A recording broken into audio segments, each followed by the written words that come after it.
Guys, welcome to YouTube channel প্রবাসের সংসার ব্লগে। আজকে আমি তোমাদের সঙ্গে একটা নয় দুটো রেসিপি নিয়ে চলে এসেছি। তো গরমের জন্য খুবই উপকারী, হালকাও হবে, কম তেল মশলাতেও রান্না হবে। তো আজকে আমি কোনো মশলা ব্যবহার করব না রান্নাতে। তাই জন্য দেখো, আমি এখানে নিয়ে নিয়েছি করলা আর আলু, ভালো করে কেটে নিয়ে ধুয়ে নিয়ে এরপরে দিয়ে দিচ্ছি লবণ আর হলুদ, ভালোভাবে মাখিয়ে নিয়ে এরপরে কড়াই তেল দিয়ে ভালো করে ভেজে নিতে হবে।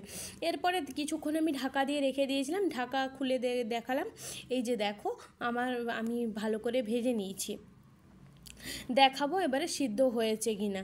এই যে দেখো, আমার খুব সুন্দরভাবে সিদ্ধ হয়ে গেছে, আলুও সিদ্ধ হয়ে গেছে আর করলাও সিদ্ধ হয়ে গেছে। তো এবারে আমি আলু করলাটা নামিয়ে নেব। এরপরে আমি কিছুটা কলাই ভিজিয়ে রেখেছি, ভালো করে ধুয়ে ভিজিয়ে রেখেছি। এরপরে আমি ওটাকে শিলে বেটে নিয়ে একবারে ফাইন করে বেটে নিয়েছি। এরপরে দেখো, তার সঙ্গে পেঁয়াজ কুচি দিয়ে দিয়েছি। তো আমি আর এর সাথে কোনো মশলা বেসন কোনো কিছু ইউজ করিনি।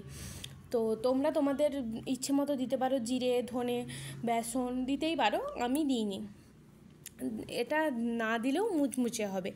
তো এরপরে আমি দিয়ে দিচ্ছি পরিমাণ মতো লবণ, তারপরে দিয়ে দিলাম কড়াই তেলটা ভালো করে গরম হয়ে গেলে এবারে দিয়ে দেব আমি বড়াগুলো।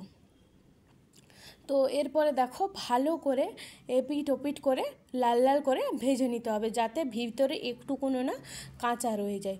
তো দেখো, এটা একটু উল্টাতে পারছিলাম না, তো তারপরে দেখো আবার এগুলোকে লাল লাল করে একদম ভেজে নিতে হবে, যাতে খেতে ক্রিস্পি লাগে। ভালো করে ভাজা হয়ে গেলে এগুলোকে আমি তুলে নেব।